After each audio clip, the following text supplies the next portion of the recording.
Galera, Brasileiro de Jiu-Jitsu encerrado, quiçá o maior evento de jiu-jitsu do ano, superando o europeu em números de inscrições, que teve mais de 6 mil inscritos, e o brasileiro teve quase 8 mil inscritos, 7.900 e uns quebradinhos, que eu vi lá no BJJ Heroes. Então foi, quiçá, o maior evento da temporada, que entregou tudo que a gente ama. Boas lutas, finalizações, recordes sendo escritos, números sendo quebrados, invencibilidade sendo quebradas, lutas memoráveis, e a gente vai falar do que de melhor aconteceu no Brasileiro de Jiu-Jitsu. Eu separei alguns tópicos aqui, e esses serão os meus 2 centavos do que eu achei desse campeonato excelente que a IBJJF fez no Brasil. Jiu-jitsu de kimono, mais vivo do que nunca. É aquilo que eu falei com vocês, quem acompanhou minha resenha do europeu. Quem falou que o jiu-jitsu tá morto, tá em casa. Essa hora tá deitado, escondido. Oh, mandaram deitar aqui, ficar quietinho. Jiu-jitsu de kimono, mais vivo do que nunca. Então vamos começar com ele, que foi o grande nome desse evento. Arrebentou, peso absoluto, ouro duplo, vivendo uma fase diferente agora. O Eric, empresário, professor e atleta de alto nível. E essa versão 2.0 dele me impressiona. Eu fiz um react onde eu falei que a versão 2.0 do Eric mete medo em qualquer um. Então, hoje, o adversário do Eric vai ficar preocupado do que o Eric não vai fazer, porque ele está fazendo tudo com excelência. Puxa para a guarda, raspa e finaliza. Se você puxar o Eric, ele vai passar e vai pegar e vai te apertar. E o que ele está apresentando, a forma de lutar do Eric nessa temporada em 2025 é coisa absurda, cara. Ele está realmente renovado no quesito performance. As performances dele está muito melhor do que as que ele apresentava na última temporada. O Eric Muniz eu via ele como um atleta mais cadenciado, mais estratégico, usava mais a lapela ali. Tinha até algumas finalizações da guarda da lapela, mas era algo que ele pensava muito no que ia fazer. E nessa temporada ele tá muito mais perigoso, muito mais blindado. Tá difícil, cara, de segurar o Eric Muniz. E essa versão dele tá impressionando, tá me impressionando. O que ele fez no BJJ Stars contra o Adam foi só um aperitivo do que ele iria fazer no Brasileiro. E quem acompanhou sabe que o Eric Muniz tá absurdamente finalizador. Tá um cara perigosíssimo, quer luta, tá se desafiando, lutando peso, lutando absoluto, querendo fazer grandes lutas. Mencionou até duelos com o Meregali, Vitor Hugo, que até o Rodolfo Vieira e o Bochecha, ele falou o nome dessas lendas aí para uma possível super luta. O Eric venceu o peso absoluto no europeu em 8 lutas, dividido ali entre as duas categorias. Venceu a final do super pesado contra o Nolan Patrick, atual campeão do Pan-Americano, que veio bravamente no Brasil, se desafiou, saiu da zona do conforto, veio aqui, pegou medalha de prata, que já é um grande feito para a carreira dele, que está começando agora na faixa preta. E o Eric também fez a final do absoluto contra um rival conhecido, que é o Scooby, venceu ali por pontos, controlou bem. Você viu uma luta movimentada, cara, um peso pesadíssimo se movimentando bem. Ele apesar de ter lutado no super pesado, o Eric também de vez em quando luta no pesadíssimo, por isso estou mencionando ser 2 pesadíssimos ali velozes. A divisão pesadíssimo mudou muito ao longo dos anos, né? Então mais pesos pesados, mais rápidos, que são o caso do Eric Muniz e do Scooby. Scooby também, a gente vai falar sobre ele, mas eu quero deixar uma questão. Já dá para falar que o Eric Muniz é o GOAT do jiu-jitsu ou ainda tá cedo para isso? Porque o Eric tem credenciais onde a gente pode abrir margem para debate. O Eric é várias vezes campeão mundial, já foi campeão mundial absoluto, segue lutando, tendo performances incríveis, finalizando uma galera vencendo caras duríssimos o tempo todo. Então acho que já dá para gerar esse debate aí. O que vocês acham? Eric Muniz já é GOAT do jiu-jitsu? Deixa aqui nos comentários o que você pensa sobre isso, que eu quero saber. Eu coloco ele na prateleira ali dos grandes nomes do jiu-jitsu. Agora, GOAT, acho que falta ali mais alguns mundiais tendo essa performance que ele está apresentando, mas já está na prateleira dos maiores nomes do jiu-jitsu, certo, sem dúvida, dos maiores nomes do jiu-jitsu, certo. E, cara, o esporte ele é feito de rivalidades. O esporte, o que move o esporte são as rivalidades, as histórias por trás, os bastidores, tudo aquilo que mexe com a sua, com a minha emoção.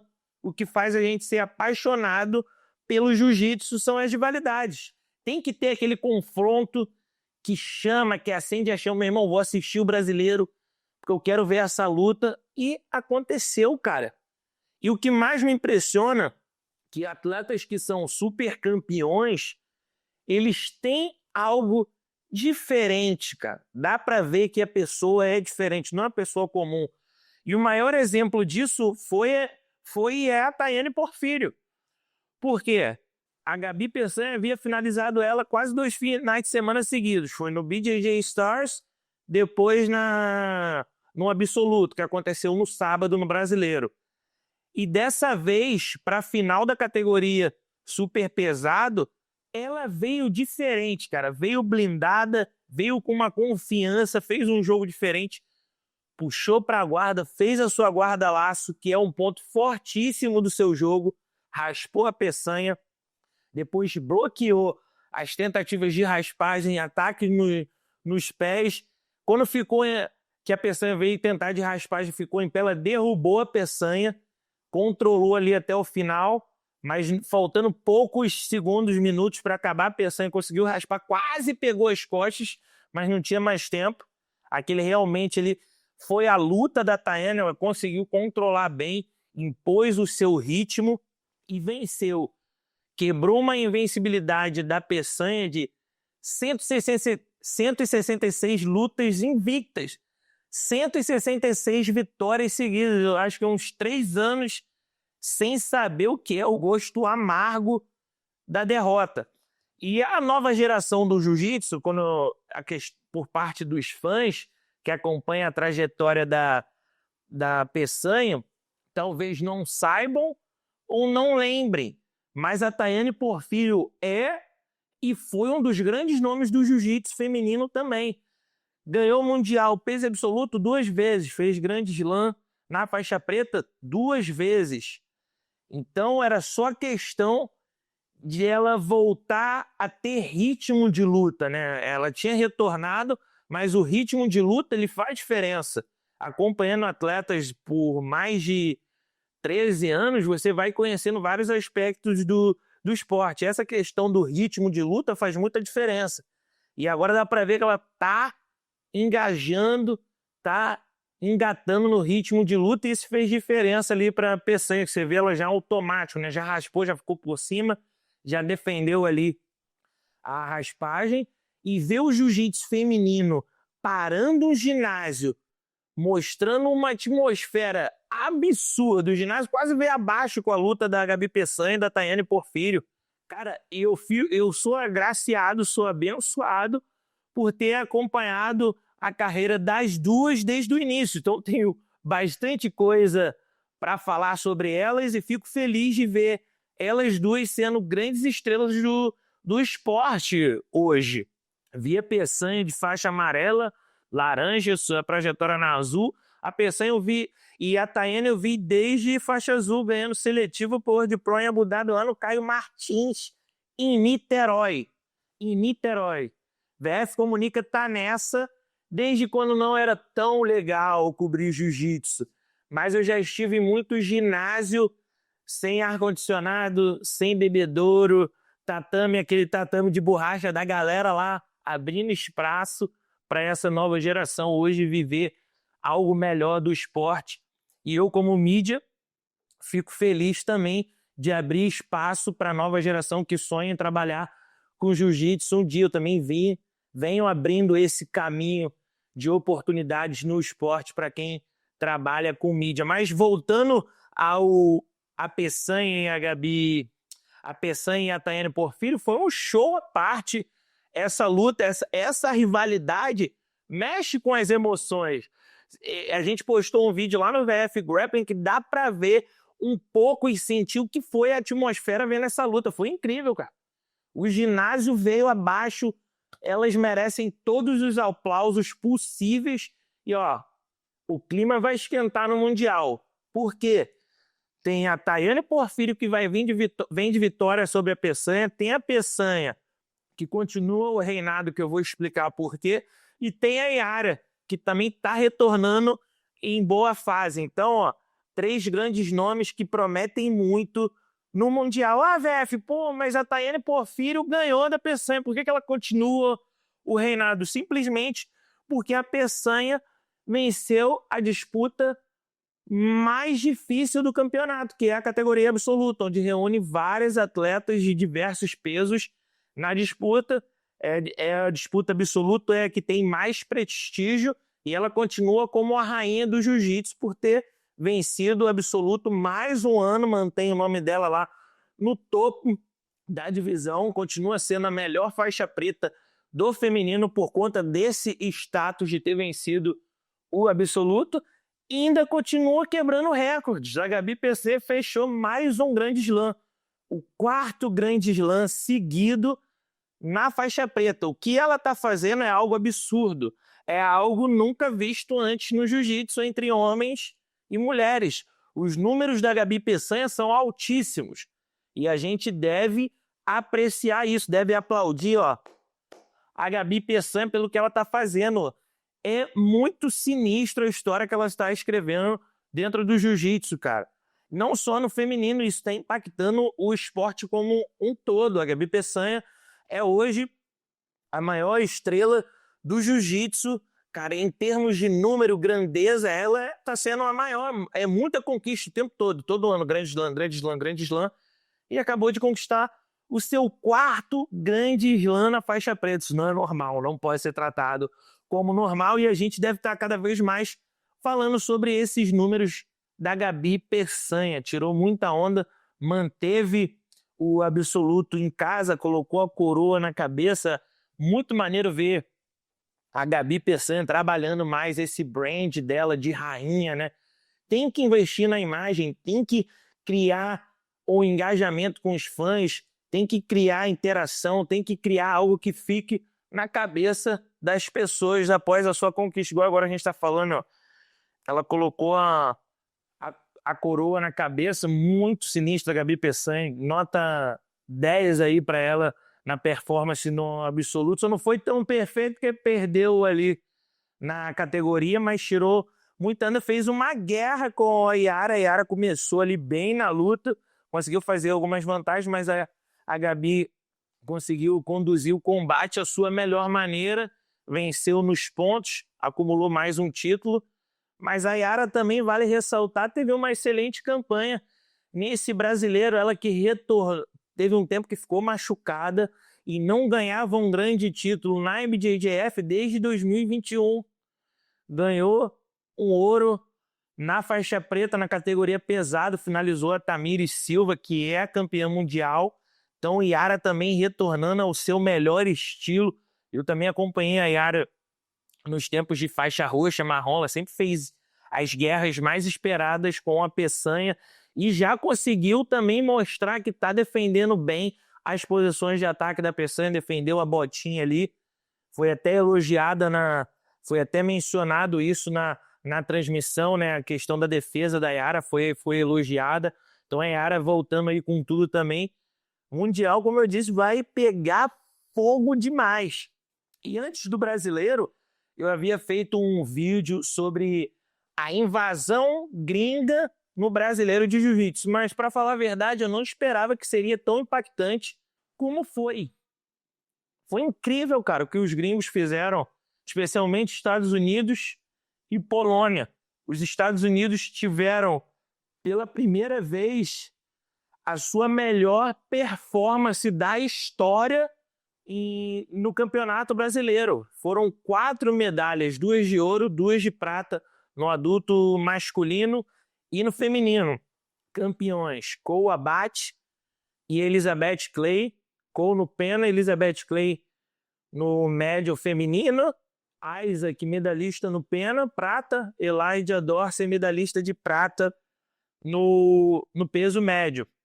Então foi realmente impactante a performance dos americanos no Campeonato Brasileiro.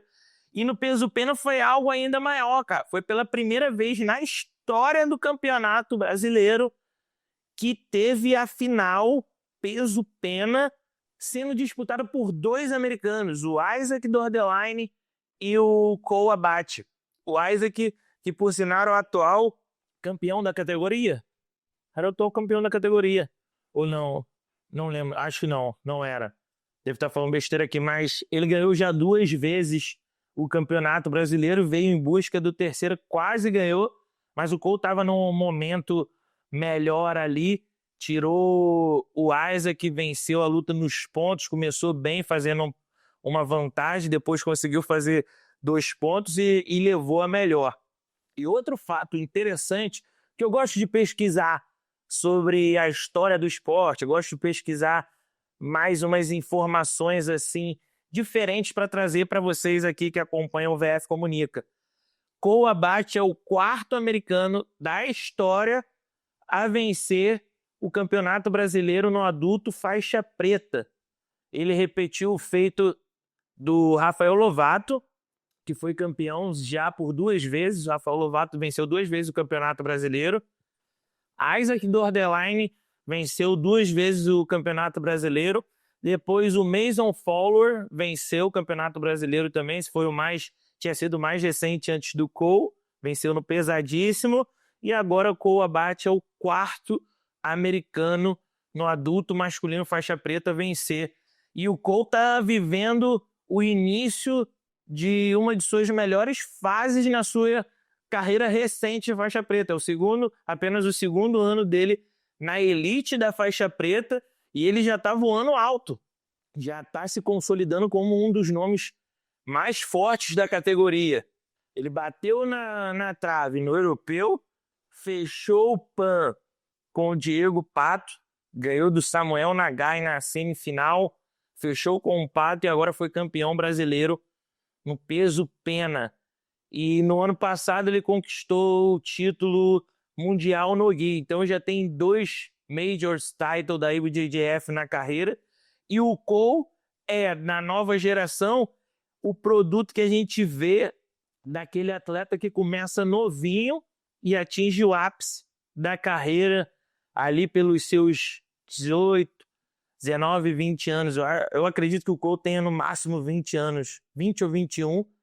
E ele é um exemplo de criança que sempre foi muito dedicada e está atingindo o sucesso na faixa preta. Ele morava no Texas, o pai teve que se mudar para a Califórnia, então ele treinava lá no Rodrigo Pinheiro, saiu de lá de faixa amarela, veio para a Califórnia, começou a trabalhar com os Mendes ali, a metodologia dos irmãos Mendes, se tornou um dos alunos mais dedicados da turma e atingiu o ápice na faixa preta aos 20 e poucos anos, 20, 21 anos. Então o Cole foi um atleta prodígio que a mídia, a gente sempre falou, pô, ele é prodígio, prodígio, prodígio, e está realmente colhendo os frutos de sua dedicação e renúncias que ele teve que fazer bem cedo. Porque você dizer para uma criança que ela deve se dedicar, não deve ter tempo para fazer coisas que crianças normais fariam por conta do esporte, e ver ele conquistando o que ele está conquistando agora é algo incrível. Então o Cole sempre foi uma criança muito dedicada, sempre lidou com o profissionalismo desde muito cedo. Então ele venceu o Mundial na azul, roxa, marrom, conquistou diversos grandes títulos da IBJJF nas faixas coloridas, foi um americano mais jovem a vencer uma seletiva do ADCC também, e agora está começando a galgar, criar legado, criar a sua marca na divisão que foi dominada por grandes temporadas pelo seu professor Rafael Mendes. Então o que o Cole está fazendo hoje É incrível, é o resultado de um trabalho a longo prazo e de constância. Ele é um cara muito constante ali. Perdeu na sua primeira luta no Mundial, no ano passado, bateu na trave no Europeu, fechou o PAN, foi campeão mundial no Gui, e agora sai do Brasil ostentando a medalha de maior prestígio no nosso território, que é o Campeonato Brasileiro, e chega forte no Mundial. Divisão peso-pena no Mundial esse ano vai ficar emboladíssima. A volta do Meihan, que não lutou, era pro Meihan lutar. Eu tava imaginando uma luta dele com o Cole também. Seria incrível, fireworks total. Ia sair, meu irmão, um pega pra capar legal. Então é uma luta que eu quero ver. Eu imagino que essa luta possa acontecer no Mundial. Tem os irmãos Sodré, tem o Isaac, tem o Nagai. Então o Mundial vai estar absurdo. Então falando dos americanos aí, foi uma performance, falando de nacionalidade, né? Foi incrível para os Estados Unidos. Foi a melhor performance do país no brasileiro de todos os tempos. E no peso médio, Tainan Dalpra segue o seu reinado, tá construindo o seu legado na divisão. Todas as entrevistas que eu já fiz com o Tainan, sempre que eu tenho a oportunidade, eu pergunto: Tainan, você testaria em outra categoria? Se lutaria em outra categoria? Sempre foi muito direto em dizer que ele quer construir o legado dele na divisão peso médio. A construção de carreira do Tainan, ela é bem direcionada desde o momento que ele alcançou a faixa preta na cintura. Foi bicampeão mundial na divisão dos médios. Só luta na divisão dos médios, está sempre no peso. Dificilmente você vai ver o Tainan fora de shape. Ele sempre que vai lutar em campeonato aberto, sempre assina peso médio, Open, peso médio, brasileiro, europeu, pan mundial, peso médio. Então a carreira dele tá ali para todo mundo ver, direcionada. É peso médio e ele quer construir legado. O objetivo dele é vencer o máximo possível de títulos na divisão peso médio. Hoje a gente lembra o grande nome do peso médio, Marcelinho Garcia. E o que o Tainan quer fazer é isso, alcançar o status cada vez maior em termos de recorde, de números, dentro da divisão peso médio. Então, por isso, sempre vamos ver o Tainan lutando de peso médio. Eu vejo comentários na rede social: pô, por que ele não luta de meio pesado? Por que ele não vai no pesadíssimo? O foco dele é o peso médio. O foco dele é fazer carreira no peso médio. E o que ele apresentou nesse brasileiro foi uma grande performance. Mostrou também que não é só a guarda X que é a grande cartada dele. Ele fez diversos tipos de guarda ali com o Elijah Dorsey, que foi a luta mais difícil que o Tainan teve no brasileiro. Fez, deu uma suada para vencer o americano, que vem embaladíssimo também, que vale ressaltar a performance dele ali, entregou o lutão, e o Tainan conseguiu manter a constância, conseguiu vencer por pontos, 6-0, mas a luta estava bem cadenciada ali no início. Mas mais um título para a carreira, 2 vezes campeão brasileiro, vai com tudo para o Mundial. Ele está num hiato aí desde 2 anos sem ganhar um Mundial. O Tainan não ganha um Mundial de Jiu-Jitsu há 2 anos. Uma ele perdeu para o Jansen e outra teve o caso da desclassificação contra o Francisco Lu. Então acredito que o maior gol do Tainan para fechar a temporada em grande estilo é o que ele quer fazer, ganhar um Mundial. Vai ter outros nomes na categoria. O Pedro Maia está lutando de peso médio. Ele vai para o peso médio, volta para o leve. Tem o Jackson Nagai também, que deve retornar ou não. A gente não sabe, mas se ele retornar também vai ser uma grande disputa. Então vai ter o Nagai, vai ter o Tainan, Francisco Lu, uma galera de nome. A divisão peso médio também vai estar interessantíssima. O IBF Comunica vai estar lá no Mundial, trazendo as notícias em modo tempo real para vocês. Então não perde. Se você está curtindo esse vídeo, já deixa o seu like aqui, se inscreve no canal e vamos partir para o próximo tópico que eu separei aqui, que é o Adam Warzinski. Assim que se pronuncia o nome do Adam Warzinski. Eu pronunciava o nome do Adam Warzinski, mas é Adam Warzinski. Tá vivendo a melhor fase da carreira, ele que já é Master 2, continua lutando no adulto, provando que a idade é apenas um número. O jiu-jitsu do Adam é algo misterioso, é diferente, cara. Chega a ser algo místico, aquela guarda borboleta dele. Se você cair ali, você vai ser raspado. Se você defender a raspagem, você vai ser finalizado.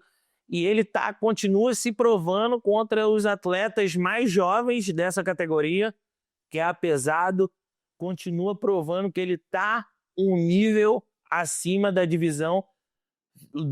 Fez um bom duelo ali com o Léo Ferreira, que eu acredito que vai ser um dos grandes nomes dessa categoria no futuro e que também tem um potencial grande de bater o Adam. Tá ficando ali quase parelho a disputa dos dois, tem uma guarda muito boa, o Léo Ferreira luta bem por cima, mas o Adam tá na melhor fase dele, conquistou o título brasileiro, se tornou o primeiro europeu, primeiro polonês a conquistar o título brasileiro e conquistou o seu primeiro Grand Slam da IBJJF, que começou no Mundial passado.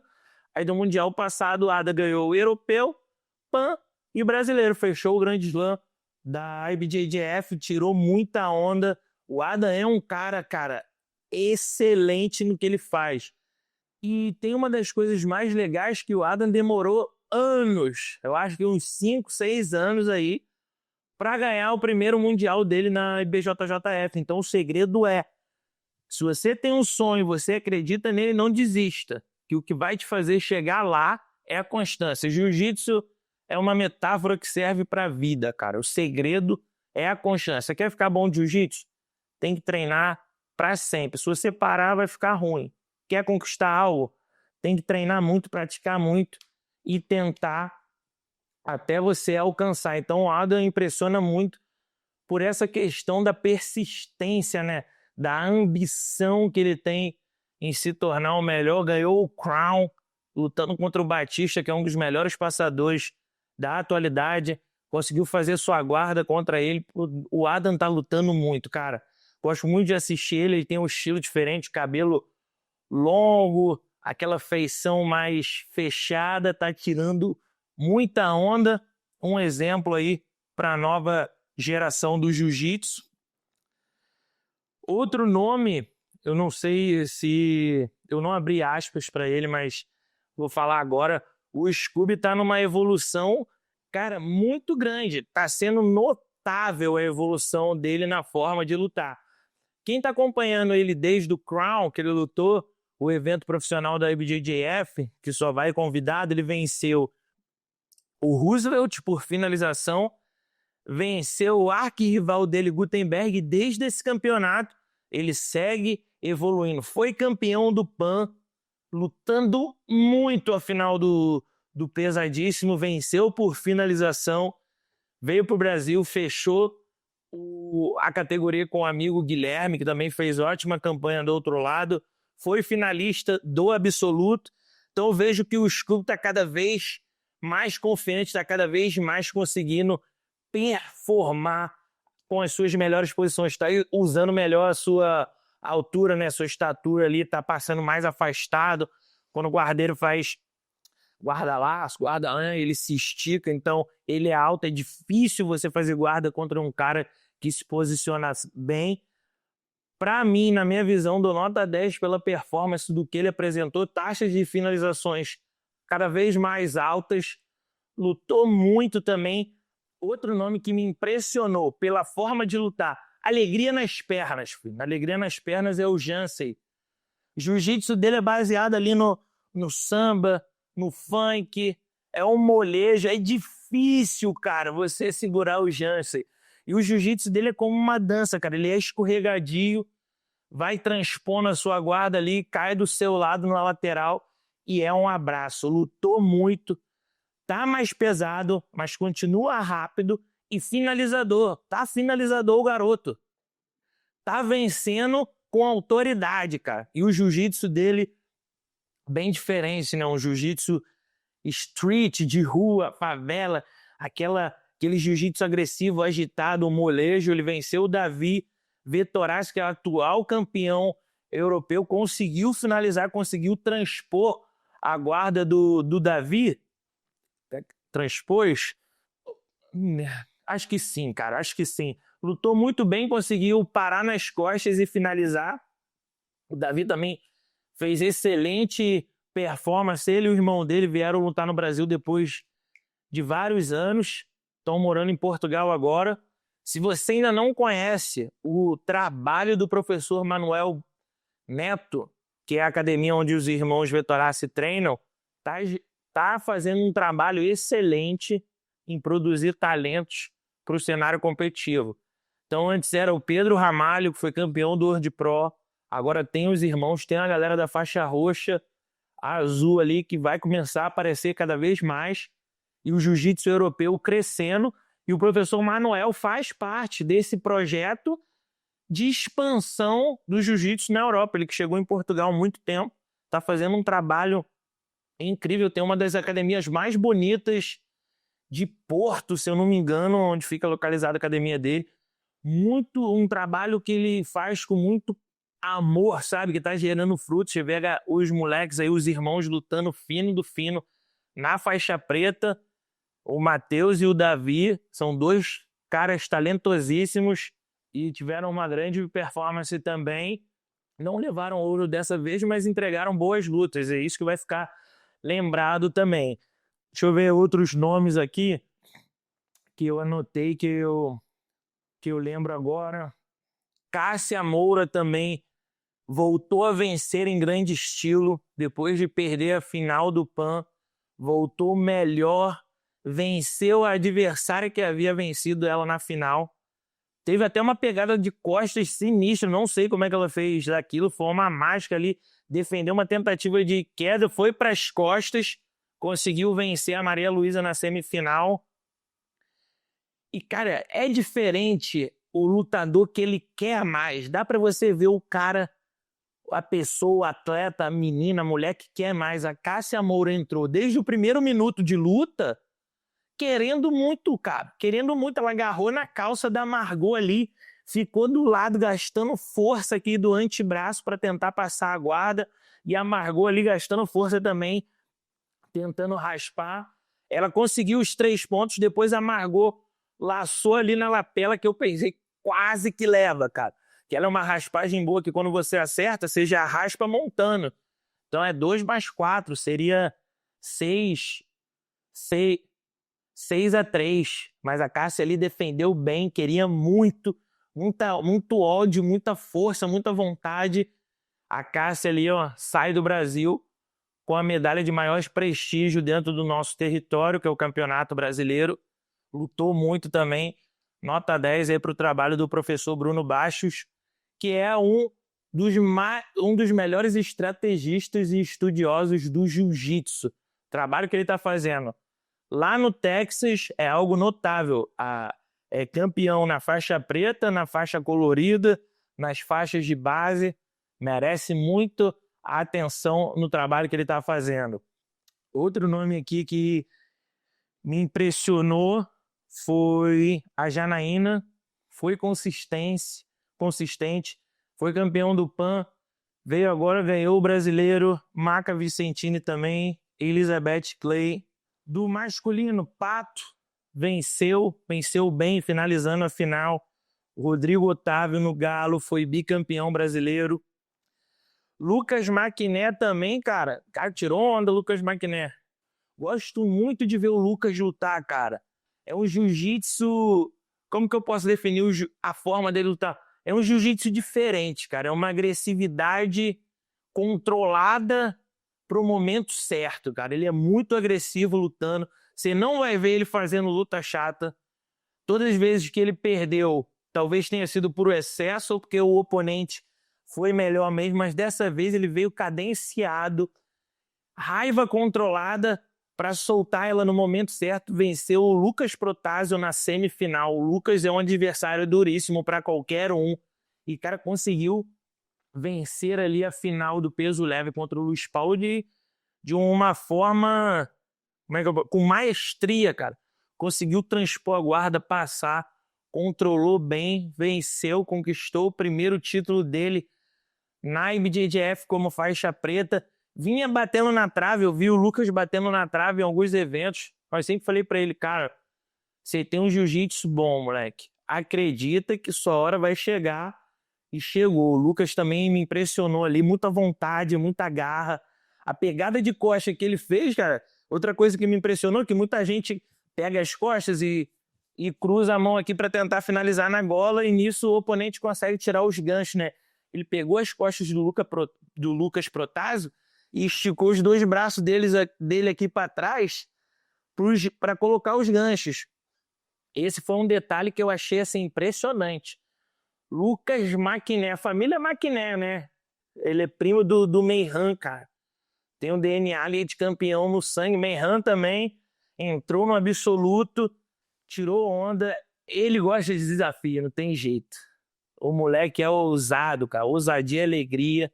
Se tem desafio, se falam que é impossível, ele quer lá provar que não é impossível. Tirou muita onda também. Não lutou a categoria, ele só queria se testar no absoluto, que provavelmente ele deve aparecer no Mundial. Escuta o que eu tô te falando, vai aparecer no absoluto do Mundial. Tirou muita onda o Meihan Maquiné. O Lucas Maquiné também, família Maquiné em festa. E esses foram apenas os meus 2 centavos sobre o Campeonato Brasileiro. E você, curtiu? Concorda comigo? Discorda? Coloca aqui nos comentários que eu quero saber o que você pensa também. Tamo junto e até a próxima. Os